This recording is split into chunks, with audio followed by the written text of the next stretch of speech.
before I have the chance to thank Jeff for volunteering to come up here and speak, Jeff was thanking me for asking him to come up here. So I have a lot of respect for somebody from Jacksonville who will work all day long and travel on up here through that traffic and talk to us. So would you please help me welcome Jeff? I'm just going to shuffle a couple of things around if that's okay. I'm OCD and I do have a control problem. If anybody can relate to that. But my name is Jeff Beck and I am an alcoholic. Hi, Jeff. And thank you, George. And yes, I thank Jason earlier. And thank you, everybody, for coming out. Makes me feel a little more like at home because there's a New York Giant hat in the room and somebody from Scranton, which is close to New York. If you can't tell, I'm not from Jacksonville. And we got somebody here from Jersey. And disclaimer, I talk fast. I'm high-wired. I love recovery. It saved my life is recovery. It is. It saved my life. I have never done the steps before, although I've spoken dozens and dozens of times. I love to speak. Okay, so this is all new for me, and I'm really excited. And of course, there's fear there, and the cool thing is I switched sponsors 5 months ago after 4.5 years of sobriety, and I'm starting the steps over, so this has helped me. This has helped me. But my sobriety date is June 14th, 2013. My sponsor's name now is Steve Vining. My first sponsor for the first 4.5 years of my sobriety was Stephen Hunter. I can say their names because they say their last names. And I guess my goal here tonight, with step one being we admitted we were powerless over alcohol and our lives had become unmanageable, is to show how, there's two parts of step one. You got that dash in the middle.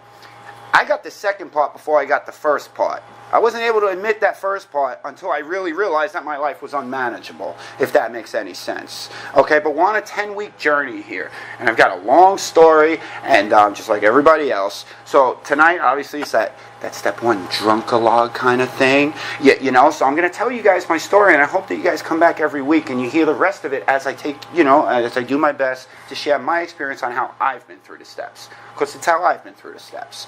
It's what's kept me sober, working these steps 1 through 12. All right?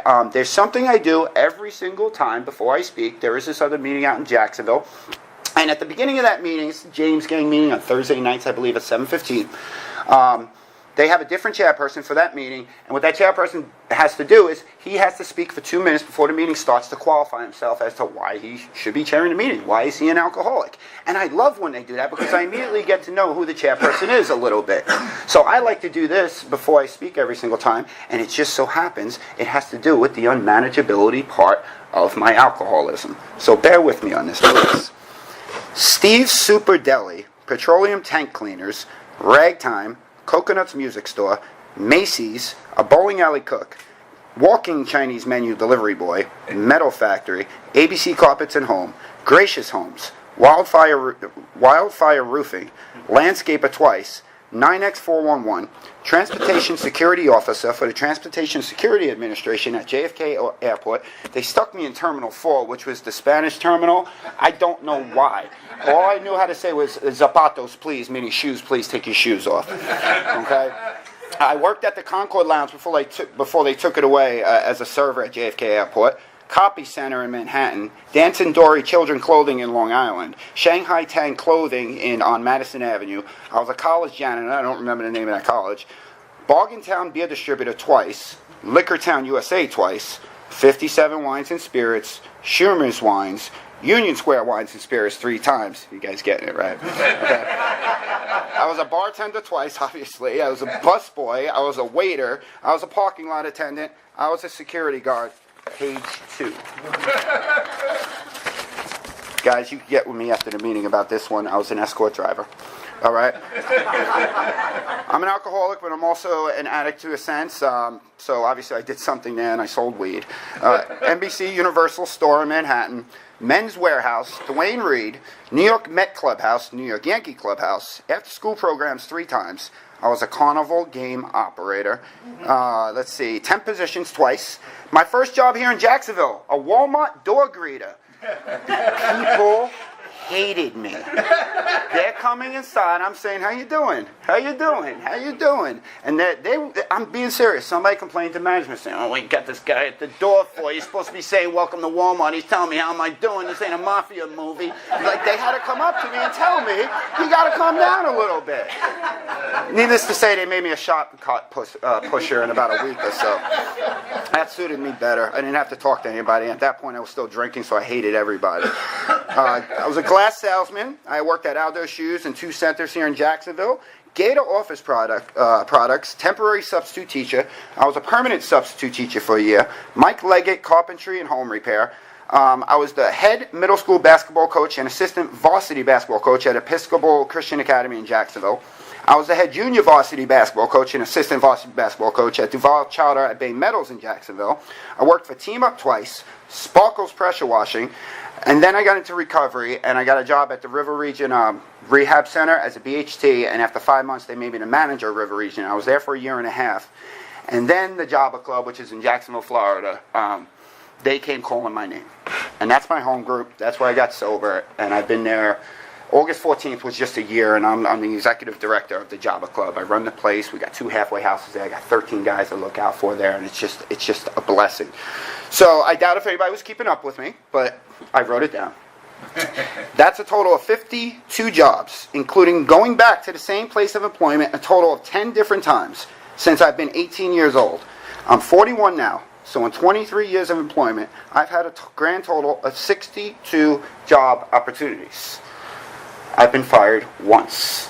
I've been fired once in sobriety from Gator Office Products because I lied about dropping something off a truck, which was a nice amends I had to make, by the way. And the reason why I wasn't fired from all those other places was because I knew they were going to find out I was stealing from them, number one. I pretty much stole from every single job from there. I was a thief. Okay, I'm still a thief if I don't work this program every single day. And number two, I'm that guy who got paid on Friday and just never showed back up. Just never showed back up. But the thing is, if you heard, I went back to these jobs a lot. I went back to these jobs a lot because I was a hard worker. I'm good with people. I'm a good talker with people. So matter of fact, for Union Square Wines and Spirits, this just shows the unmanageability part. It's the second biggest wine store in Manhattan to this day. To this day. And I went back there 3 times. The last time I went back, I knew it because I missed 3 days without calling in, and I knew they were, what's going to happen. I haven't gotten a message saying I was fired. So I went upstairs to the boss, and I said, Mitch, I think I have a drinking problem. That's why I haven't been here. Mitch said, get out of here. I've owned this business for 20 years. I'm in Alcoholics Anonymous. Let me send you to some meetings. So he kept me there, and I went to one meeting, and then I lied for the next 2 months until I just never went back again.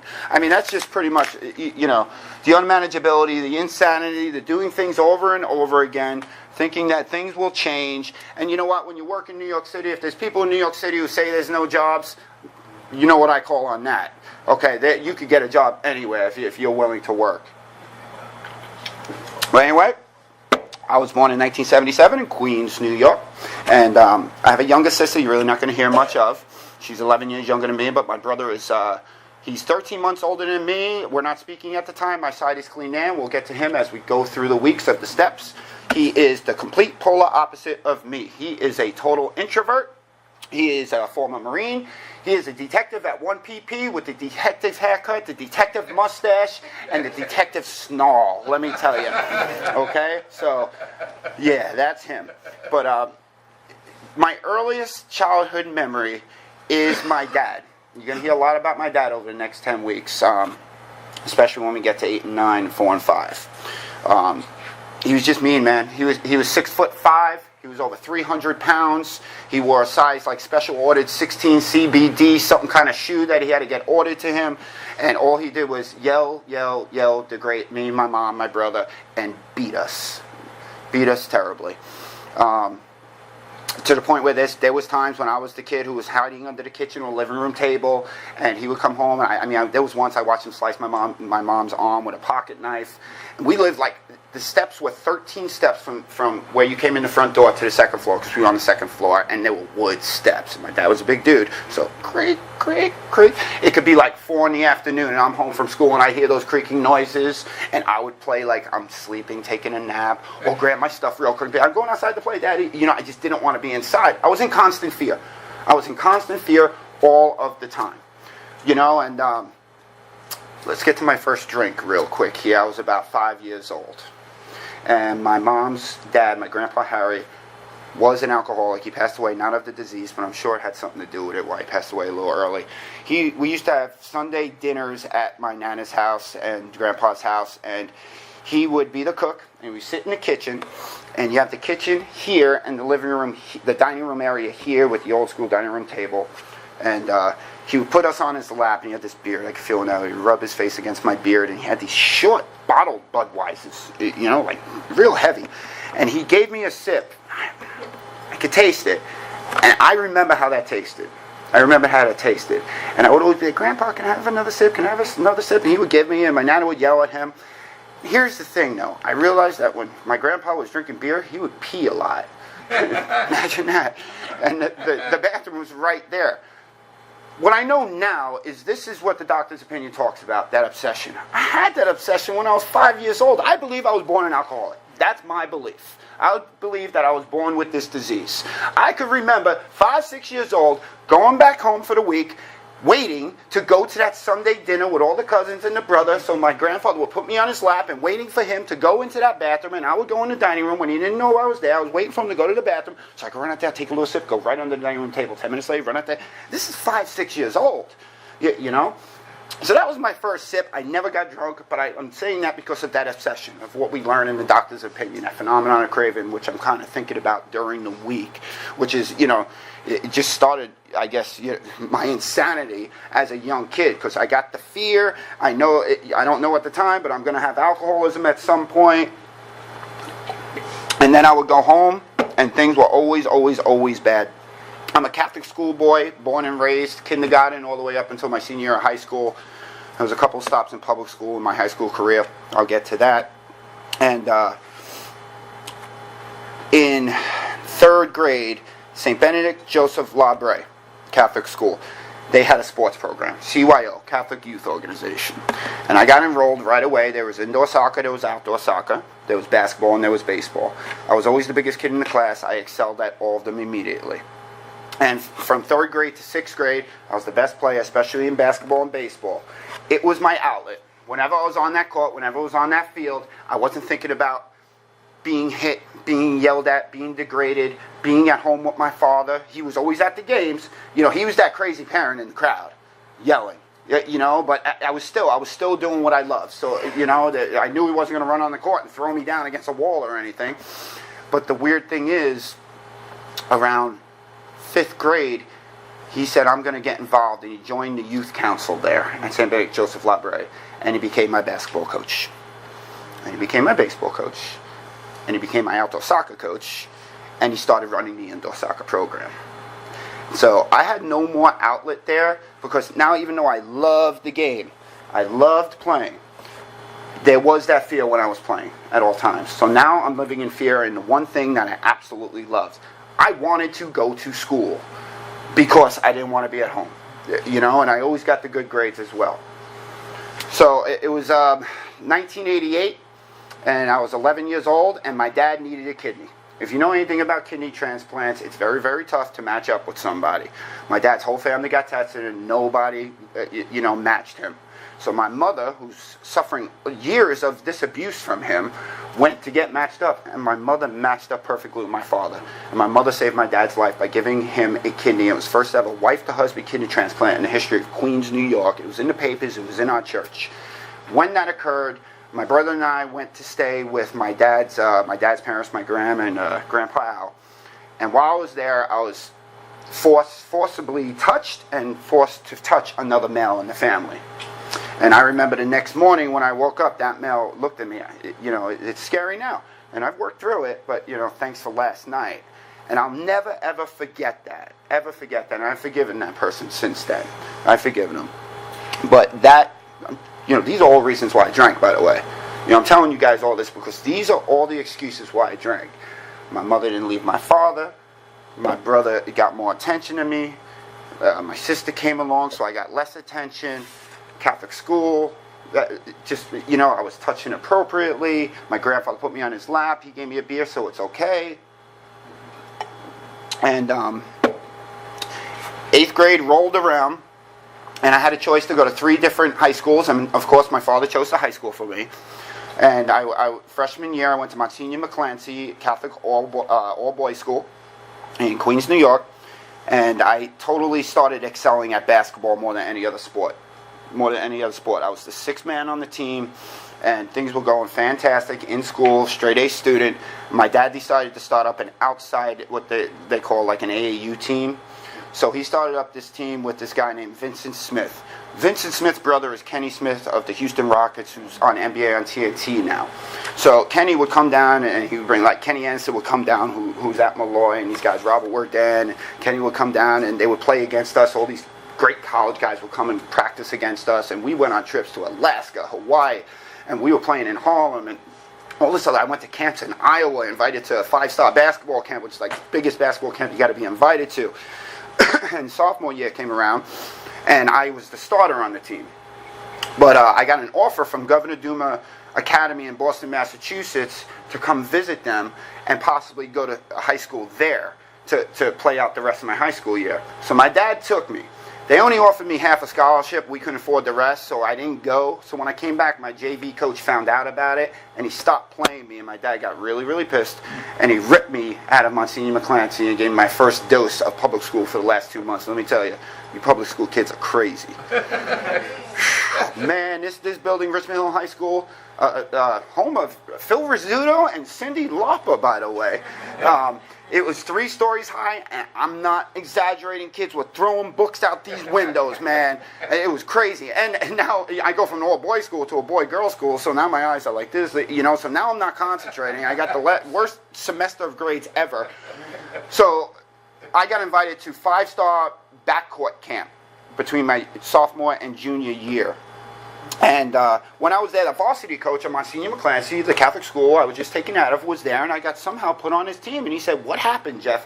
Why did you leave the school?" And I explained to him. He said, "We really want you to come back." I'm excited. I didn't want to leave that school. So I went home. I told my dad. My dad said, "Really? Okay."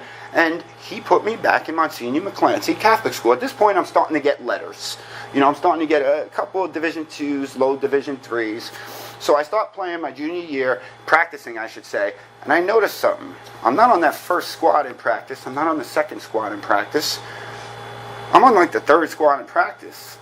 And I'm not telling my dad what's going on. Meanwhile, I'm playing these AAU tournaments, and I'm scoring like 20 a game. And at this point, I could be scoring 30 a game, grabbing 20 boards, handing out 10 assists. I get home, my dad is throwing me against the wall and beating me because I had that 1 turnover in the second quarter. I had 102 fever once. In those 13 steps, I got thrown down because I didn't want to go to practice. If I had a bad game, we had the keys to my old Catholic school gym. He would drag me out of bed at 2 in the morning, take me into the Catholic school gym, just me and him, and he would have me dribble with my left hand for an hour, or shoot with my left hand for an hour, or do laps. This is the kind of, you got to be the best. You got to be the best. You have to be the best. You're a white boy in a black man's game. You have to show them. And you know what? I loved it. I loved it.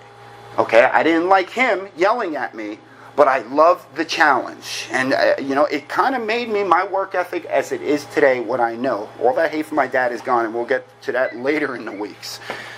So, I wasn't playing, and the first game came. It was at St. John's University. I didn't even get off the bench. My dad asked what happened. I said, "I don't know. He's not playing me." He said, "Go talk to Coach Kent about why." I went up to Coach Kent, and I said, "Coach Kent, my family's really struggling right now. I need to quit the team and get a second job. I'm sorry." He was like, "Okay, well, I'm sorry. I just want to let you know the reason why you haven't been playing yet is because of how you left the team at the end of the season last year. We didn't think it would be fair." I went back home, called my father, and I never told him the story I made up to Coach Kent. I told him that Coach Kent said I had to sit out the whole year. My father never knew that, knew that. So he kept me in Monsignor McClancy the rest of my junior year. In the meantime, he's inviting public school coaches to come scout me out as I'm playing in these outside leagues. Okay, so I had one coach come, DeWitt Thompson, and he coached for Jamaica High School, all-black high school. And that's where I got sent my senior year. All right, and once again, 6 men, and now I get my best college scholarship off of Cornell, Ivy League, Division I. I have the grades to go, and I have 2 months left in the season, and right towards the end of the season is when I kind of started having a couple of beers with my friend Jay. Okay, so I'm sorry. May I tell you about my first drunk real quick, and we could save that senior season. Okay? I was 12 years old at my Aunt Tricia's wedding. Anybody ever seen Caddyshack, the movie? Yeah? You know that character Spaulding? He's at the party, and he's walking around drinking all those cups, and one cup has a cigarette in it. He runs outside, he throws up in the convertible, and the pretty girl sits down, and you hear squish. Now, all that happened except for the pretty girl in the convertible and the cigarette. I went around my aunt's wedding drinking, and I blacked out for my first drunk ever, and I was like 12. Okay? And I woke up the next morning on my living room floor, and the first thought that came to my head was, my dad's going to kill me, but he was over me laughing at me. They said I was so cute that I went around all this. So somewhere in my mind, I kind of thought that it was okay to drink at some point. Yeah, you know, my father didn't beat me up for drinking. It was crazy. Yeah, you know, so in my senior year, when I'm feeling stressed about all this, my mom and dad finally split up. My mom left my dad. And I had no choice but to go live with my dad, who was my basketball coach. Okay? So with 2 months left in the season, my mom is saying that, you know, I'm taking daddy to court. And when I take him to court, you're going to have to tell everybody what daddy did to us. And my dad is saying, Mommy's taking me to court. She's making up these stories that I used to beat you guys and yell at you guys. You know that's not true, so you're going to have to tell the judge that that never happened. My sister's too young. My brother's off at college playing soccer. I'm stuck. I don't know what to do. So like I said, I had a couple of beers, and I actually smoked a joint or two. And again, I would think about it during the week, like I can't wait to smoke, or I can't wait to drink again. But I wouldn't do it because I was always under a careful, watchful eye in fear that my father would find out, and I would get murdered, you know? So I wouldn't drink. And what I know now is I was fighting that obsession, you know, because I had my dad behind me there, you know, or I knew would come after me. So there was a big basketball game in an AAU game. There was about 200 people there. The game started. It was about 3 minutes into the game. I turned the ball over. My dad's coaching, and he starts yelling out, "That's because you're a drunk," on the court as I'm playing. And I got so embarrassed, and I had the worst game ever, and I got a scolding in the car on the way home, and I'm 17. Okay? That night, I picked up the phone, and I called my friends Matthew and Michael Minicino, and they had been childhood friends. They had moved about a year prior to a little town upstate called Afton, which I drove through Scranton to get to. And their dad still commuted from New York. He worked in Brooklyn for like 2 straight weeks, and then he went home to check on him. And I knew this. So I said, Matt, Mike, I got to get out of here. Things are rough right now. They said, come on, come out here. So I packed my bags, and I ran away from home, and nobody knew where I was for about 6 months. I left my basketball scholarships on the table. I had, I think, a little less than 2 months of high school left, so I didn't get my diploma at the time. I wound up getting my GED later on. Not my GED. I wound up going back to Richmond Hill to get an actual diploma later on. So when I got upstate New York, there's my disease. I had no more fear. And those boys upstate and those girls upstate, what? I didn't know it was a college town upstate. I was just saying, yeah, I went to upstate all the time, partied at these colleges, Oswego, Oneonta, New Paltz, Binghamton. I never went to college. I'm partying at these colleges, and I'm drinking and I'm blacking out. I'm smoking weed. But I could only stay there for so long. You know, life had to go on. And this was 1995. So I didn't speak to my dad again until 2002. So when I came back, I stayed with my mom, who was living with her mom, my nana. And when I got back, back in 1995, you could get $20 and go out to the bar all night. You could get $5 and get a bag and get lit on it all night long. And by the way, you'll hear about drugs. I'm an alcoholic and I'm an addict. Here's the thing with me. There's always drinking involved. I could drink and not necessarily have to do a drug. If I do a drug, I'm always going to drink. Yeah, it's the drinking that gets me. It really is. So that's when I started working a little bit. And I'm working, I'm switching jobs, I'm hanging out, and here come the psychedelic club drugs. Here they come. Now, my whole life, guys, I was who my father wanted me to be. I was the good kid. I was going to be the family savior for money. I was going to be the lawyer. I was going to be the basketball player. I was the jock. Now, who am I? I don't know. I became a club kid. I'm talking about the pierced tongue, the pierced earring, the chain around my neck, which had silver balls, the spiked hair, the big high heels, the baggy jeans that came over the high-heeled shoes, shirts from the Village, West 4th Street, that had all kinds of marijuana symbols on them. And I'm going up into these clubs at 19 years old with glow lights, acting like I know how to dance or something. And I'm doing acid, and I'm doing ecstasy, and I'm doing shrooms, and I'm smoking shrooms. And it was a good time then. And you know, whenever I did drink, I blacked out. Like pretty much every single time I would black out. I still had the keys to my old Catholic grade school, St. Benedict Joseph Library, because my dad never knew I went and made copies of them. So whenever we would do like acid or ecstasy, and drinking's involved, we would go break in, you know, I guess you could call it breaking in, right? It was overnight even though I had a key. And we would go inside and we spend the night inside the gymnasium. And those keys were also to the church. So imagine going in there on Saturday night and you go to church on Sunday and there's no church wine left. We got a big kick out of that. You know, these are the things that we were doing. It was just, we were having fun. We didn't care. You know, and little by little, you see, I'm blessed because even today, there's about 11 guys and girls that I grew up with that I'm in contact with again. You know, through this program, making these amends. You know, and but little by little, they stopped wanting to hang out with me. It was weird, you know. I didn't get it, you know. Because I was the kid who didn't want to go home. What do you mean you have no more E? We got to do something about this. Let's go into East New York, Brooklyn, and get some weed. I mean, here comes some unmanageability. If you haven't heard enough already, okay. I got a size 14 shoe. My brother got a size 12. All right. I lived on City Line at one point, which is Brooklyn here, Queens here. I was right there. It's like 3 in the morning. I need to go get some. I don't have a car. It's about 3 miles to get to the spot out in East New York, Brooklyn. I put on my brother's rollerblades. I never rollerbladed in my life. I don't know how to stop. I made that trip about 2 or 3 miles, stopping like this, grabbing poles, grabbing cars. If I'm willing to go to those lengths, how can I not be willing to go to any length today to stay sober? You know what I mean? So, This is all passing here, and my mom finally moves out, and I go to move in with my mom again in 1999, and I get my first major job at Union Square Wines and Spirits. And right next door, I'm sorry, it was Liquortown, USA. Right next door was Bargaintown, which was a beer distributor. Okay, and in 3 months, they made me the stock manager. In 1999, there's no computer inventory system, so guess who the inventory system was?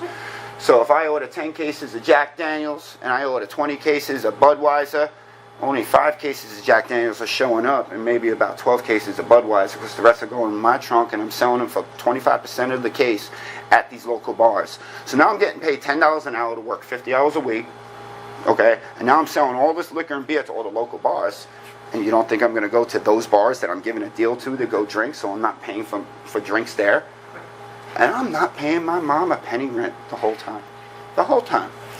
So one night, we're about to go out to a bar to do some karaoke. I can't sing, but I can't dance either. But I was out there when I drank. I thought I was the best dancer and the best singer. No, I'm tone deaf and I can't dance. So I get in the back seat of my friend Jack's car, and there's this cute brunette there, and I look at her and she giggles. I said, "What's so funny?" She goes, "Nothing, I just smoked a bowl." I said, "Me too." That's ex-wife number 1. We moved in together about a month later. I asked her to marry me because I was drunk, and we had our first argument, and I sent her a page because we had beepers, and she called me at my house, and I was drunk. Joanne, I'm so sorry. If I had the money, I'd ask you to marry me now." She goes, "Well, ask me anyway." That's pretty much what I said. "Will you marry me?" We went to City Hall on ecstasy, drinking, and got married. And here's the thing. She was doing cocaine. That's bad for you. You can't do cocaine, Joanne. I'm doing all this other stuff. That's bad for you. I remember the Nancy Reagan commercials, you know? I mean, come on, I'm an 80s kid. You can't do that. She was also bisexual, so that was pretty cool. And one night I went out to a club, and she went to her girlfriend's, and I came back, and she invited me over to her and her girlfriend's house, and I went there, and I was coming off my ecstasy, and I'm drinking. I'm like, I don't know what to do, and they got a whole bowl of blow there, and they're drinking, and I looked at them, and they knew I was against that stuff. And I said, "You know what, can I do a line?" And they were like, "You sure?" And I was like, "Yeah." So I did a line. The angels sang. I never have to black out again. I never have to pee on another woman next to me again. I never have to wake up in my own urine. And this is the unmanageability part, man. I'm telling you, that there were nights where I would wake up in the morning, urinating the bed next to the woman, know she's sleeping, run and get a cup of water, come back, purposely spill it on her. Baby, wake up. I spilt my water. You know what? This is the crap I would do. But you know what? It'll be okay. That worked. You know, maybe that was some bad luck right there. So I could go with that. And that's how it went. But she started putting a needle in her arm. So you can't do that. That's bad too. She did use all of our money in our bank account. It just wasn't working out. So after like 6 months, obviously, you know, there was the divorce. And I was living with her at the time. So I had to call mommy and move back in with mommy. And it was around September 11th. I exhausted all avenues because we watched the buildings fall from my attic apartment. My boy Jay and I went on a tear. I used September 11th as an excuse to drink and drug. You know, I knew 3 people by face who passed away in those buildings, and I went around talking about how I lost my greatest friends ever. Give me a drink. I'm feeling bad. Give me some blow. You know, whatever I could use to get what I wanted, I did. You know, I mean, I was so broke, I would call the Chinese man delivery guy who would come on the bike and rob him of his food and his money just to get what I want. I would wait outside the after-hour bars from like 2 in the morning because I'm broke until they wound up, people were leaving at 6 in the morning drunk, just to rob them, just to get what I needed. You know, I would watch people on trains to see when they were drunk, just so I could rob them and get what they need. You know, this is the life I was living. I didn't think there was anything wrong with that. I still always had a place to go. My mom was my biggest enabler. My friends would let me couch surf anytime, and I always had a job, as you guys heard. You know, so it's over and over and over again, the insanity. And I have no idea what's going on. I don't know. The only thing I know about Alcoholics Anonymous or this disease is Sandra Bullock in 28 days. You know, and I didn't even make it that far in that movie. You know, I thought Alcoholics Anonymous, there was always at the Catholic school, there was a little AA sign leading downstairs, and we made fun of those old guys going down there. I mean, we did, you know, so I don't know anything. I think I'm having a good time. I think, why are you bothering me telling me that I may have a problem? Why are you bothering me telling me that I drank too much last night? We had a great time. You know, I'm working, but I'm not paying rent. And so after all that happened, I had nowhere to go. I got kicked out of that apartment with my best friend because I used all the rent money. My mom had moved to Lancaster for a little bit, so she wasn't around to save my butt this time. So I made that phone call in 2002 to my father, who I hadn't spoken to in 7 years. Now, mind you, he was still coaching basketball, and I'm playing on rival teams, beating his teams, and he's sending players after me to knock me down and all this stuff. And he was in bad shape. And he said, you come stay with me, but I need you to go get tested because I need a new kidney. I said, okay. I went and got tested, and guess what? This is like February of 2002.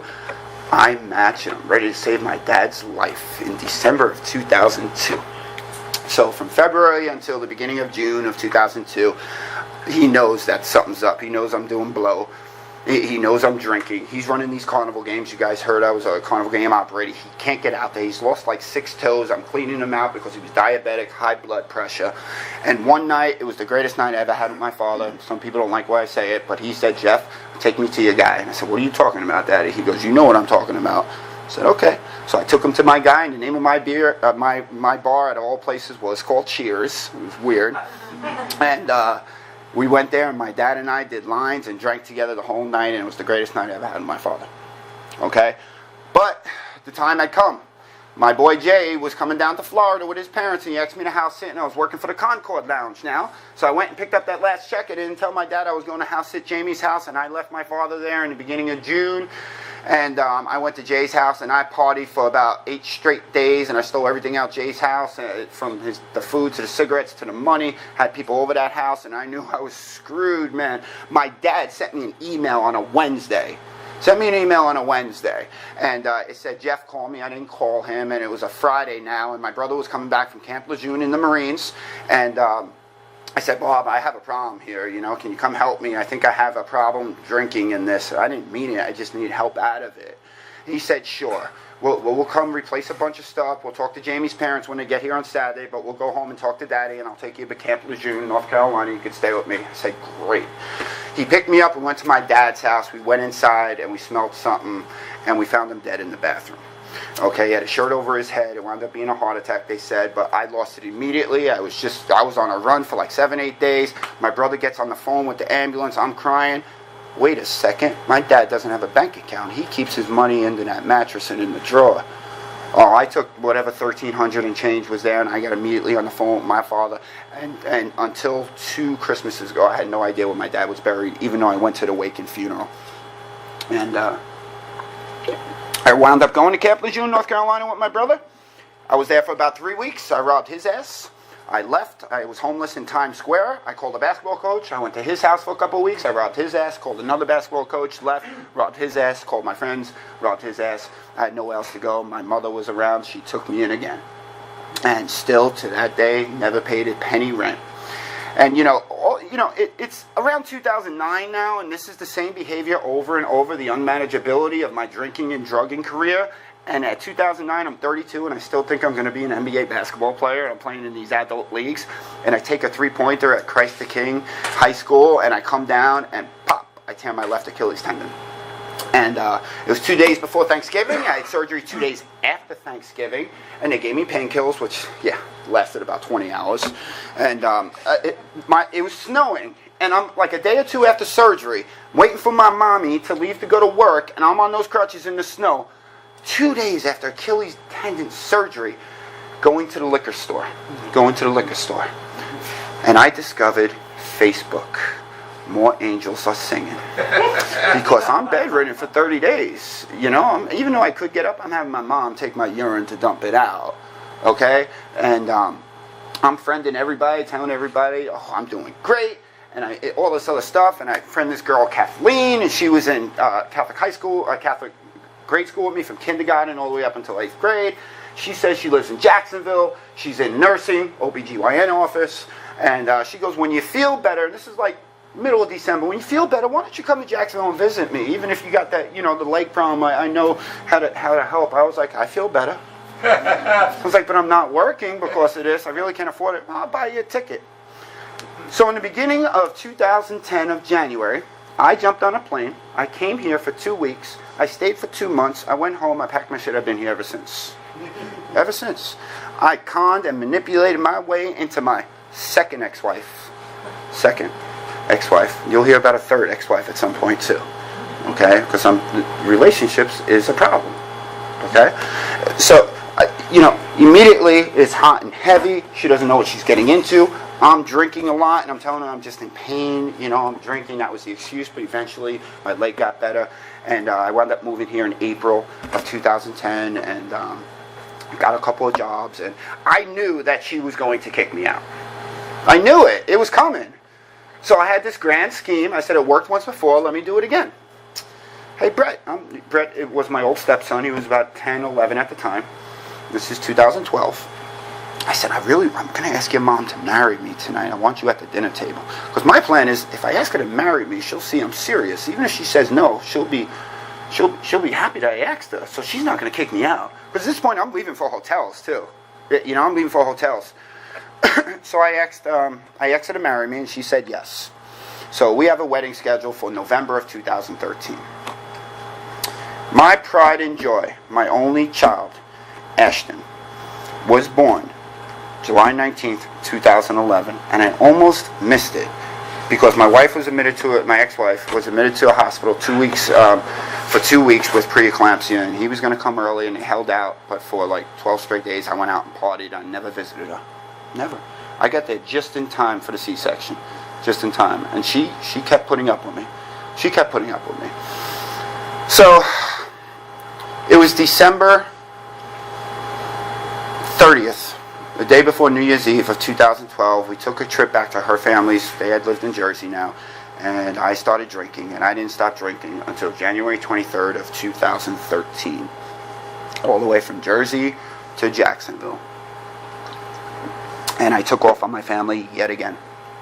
And I went to what was the name of that place? The Travel Inn on Arlington Expressway, which I don't recommend. I mean, they don't even have deadlocks. They got one of those door handles with the little thing that you turn like this. I mean, why even have that in that neighborhood? Whew. Well, I ran out of everything. I ran out of money, I ran out of drugs, I ran out of drinks. And here's the thing, I stopped using cocaine when I got here, so I'm blacking out, went into bed with her. But then when I was working at Team Up in Arlington, there was this little place called Studs Pub. And I knew it was a little dancer place. I knew I could go talk to the girls. And I knew that the girls probably had some blow, which they did. So that's where I started getting my blow. So that's where I would take off to. And I had to make a phone call. So I called Kathleen, my second ex-wife. Said, you ain't coming here. I'll call rehab for you. You're on my insurance. I said, okay. So she came, picked me up, and I woke up in Stepping Stones on she dropped me off on January 23rd, 2013. I picked up my first white chip on January 24th, 2013, and I absolutely loved rehab. They kicked me out after 30 days due insurance. But for some reason, between that 30 days, when there was 40 to 60 clients that I ran across, I was like one of the oldest dudes there, man. And they would call me Daddy Rehab. It was nuts.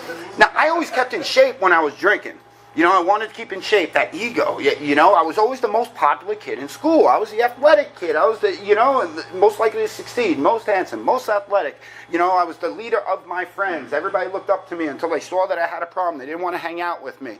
So I had just finished doing the P90X thing, the whole thing, guys, with my ex-wife. So I was good, man. I'm waking up at 6 a.m. in the morning. I got some clients out there doing freaking P90X yoga and Abrapa X and the back and chest routine with me. And they're loving it. And I'm talking a good game with them. We're going around the room. Everybody loves me. And, of course, there's that tall brunette from Texas. Yeah, you know. I'm ready at the end of 30 days to leave my second ex-wife, who I'm still not married to because that was in November, my baby boy Ashton, my stepson, my 2 dogs, my 2 cats, my guinea pig, and my ferret. Yeah, it was a zoo up in there. I get kicked out. Jill is getting released about 2 weeks later. She goes home to Texas and calls me and says, listen, I'm moving back to Jacksonville. Yay! Yeah, you know, she's going to move into the sober living house at the beach. I tell my future second ex-wife, it's just not working out here. I think I need to go to a sober living house. She paid for a month for me to go live right next door to Jill. I get there with every intention to run away with Jill. Winds up a couple of days later, Jill likes somebody else. So I stayed. This is what was going on with me. I was a nut job, man. I didn't care about anybody. I rode through everybody's life. I hurt whoever I could with no remorse. And if I did feel some remorse, I would drink and drug again. So I called her and I said, I'm ready to come home. Now, when I got sober that first time, I lived on the south side of Jacksonville. All I did was go to meetings at Penman Road because that's where all the kids from rehab went. I'm 35. I'm hanging out with these young 20-year-old kids. You know, and when I got there, I picked Jim G., who had 30-something years, because I wanted everybody to know I had a sponsor with 30-something years. Now, he has me doing steps 1, 2, and 3. You know I never took steps 1, 2, or 3 seriously. First of all, I'm Catholic. You can't tell me anything about these God and the steps. All I wanted to do was step 9. I just wanted to apologize to everybody. But that's what I did my whole life. That's what I know now. I'm a professional apologist. Manipulating apologist to get what I want to get back in people's lives. So he has me write down this 4th step. I put stuff on the 4th step I never did, man. I just wanted to sound cool. I think I put on there that I punched a nun at some point. I never did that. You know, I didn't put down I murdered somebody, but I thought about it, you know. And I did this fake 5th step with him, and he started making me make this amends list, and it was fake amends. And I made it to June 6th. Nope, I'm lying. June 8th, 2013. And the second ex-wife is JSO now. She's going to be part of these other steps as we go. Because like I said, I'm going to tell my story as we go these weeks and incorporate these steps. And she's also military, 20 years. Right now she's in Navy Reserves. She went on a 2-week excursion to Hawaii, left me home with the kids. You know, everything's going good. I'm cured, right? 4.5 months sober. I mean, everything was great. And when I dropped her at the airport on the way back, I picked up that 30-pack of Bud. And I sat there and I looked at it on our 2nd floor balcony for about 6 days. I went to Penman Road with my little baby son who was coming up on 2 years old. And I raised my hand and said, man, this disease is crazy. Thank God for this program and these steps. I bought a 30-pack, got home, looked at it, and I dumped it out. Everybody was congratulating me for doing that after the meeting. I never dumped it out.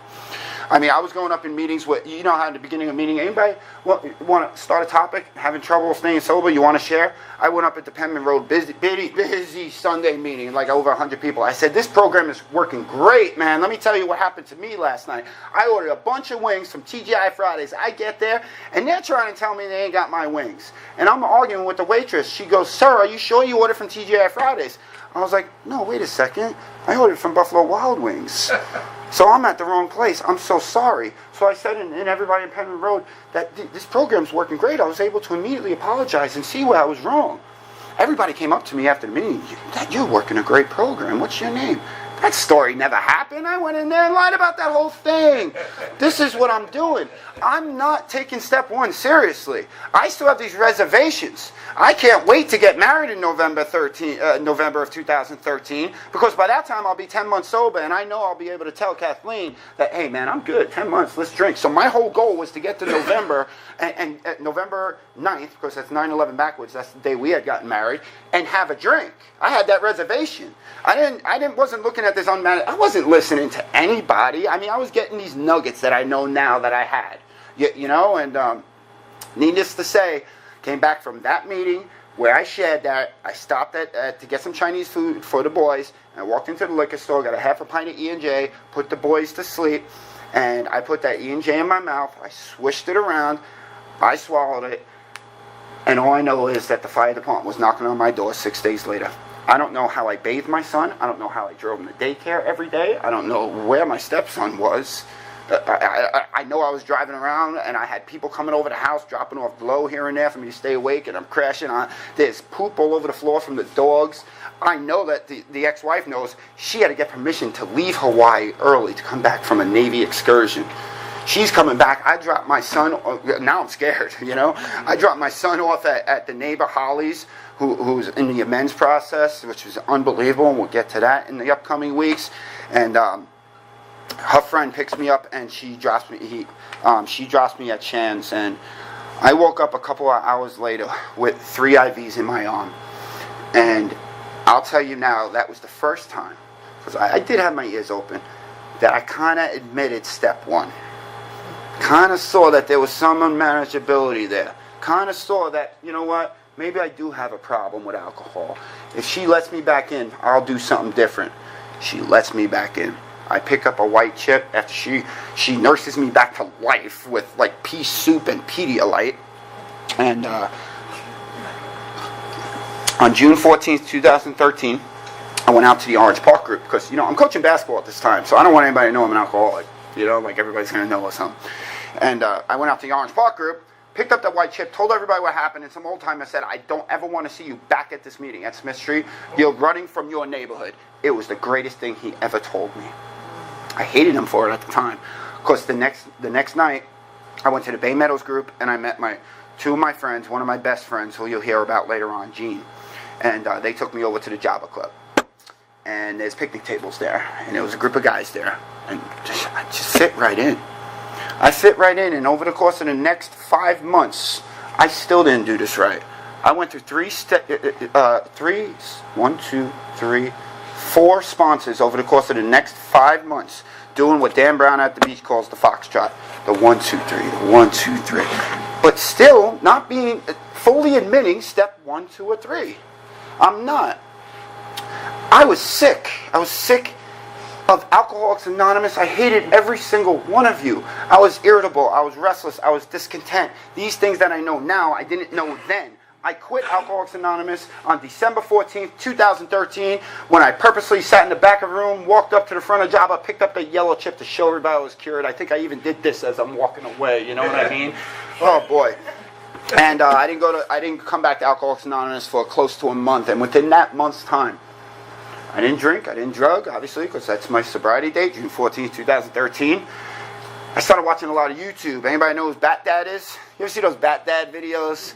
Isn't he a cool dad? I hated him because I was sober and I was the best dad. So I invented this alter ego called Ghetto Super Dad. And I'm starting to make these YouTube videos. I put a Monster Energy hat on. I put a bandana around my eyes, cut holes in it. I put an old TSA red cape on of a blanket. I wore an Adidas suit, and I'm filming myself. I'm going out to the corner of Southside Boulevard, Bay Meadows Road, one of the busiest intersections in Jacksonville, Florida, in the middle of rush hour, holding up a sign, visit Ghetto Super Dad's thing. I'm going crazy. Because I'm not drinking or drugging, but what am I left with here? I'm left with me. Who's the problem from the beginning? I don't know. I've never worked a true step in my life. In my life. I'm going nuts. I'm angry at home. I'm yelling at Kathleen. I'm a bad father. I'm letting my kids sleep. I'm acting like I'm sleeping and she has to get up and get the baby. I'm not taking the dogs out. I'm letting them poop inside and then I'll pick it up later. I'm sober doing this. I'm not going to meetings. I don't have a sponsor. Some guy named Stephen Hunter calls me out of the blue. I'd never spoken to him on the phone. He said he got my number from somebody and they said I lived on the south side, and I bitched and I moaned about each and every one of you for 15 minutes. He said like this, he said, all right, man, well, call me tomorrow. And he hung up on me. I'm like, what's wrong with this guy? I called him the next day. I don't know why. He came and picked me up and took me to a Publix. And in that truck, he said, how much pain do you want to remain in? And we did 1, 2, and 3 in that truck. And I'll tell you right now, when I did 1, 2, and 3 with him, seriously, I was crying. I was crying. He just told me about step 1. You're telling me this happened, this happened, this happened. This is a disease. He didn't explain anything like in the doctor's opinion or anything like that. I just knew I had enough. I was hurting, guys. I was hurting. He said, I know you're Catholic. I know you got these ideas about God. I know that this is what you're hearing. I said, but what I really want you to do is start writing. That conversation saved my life.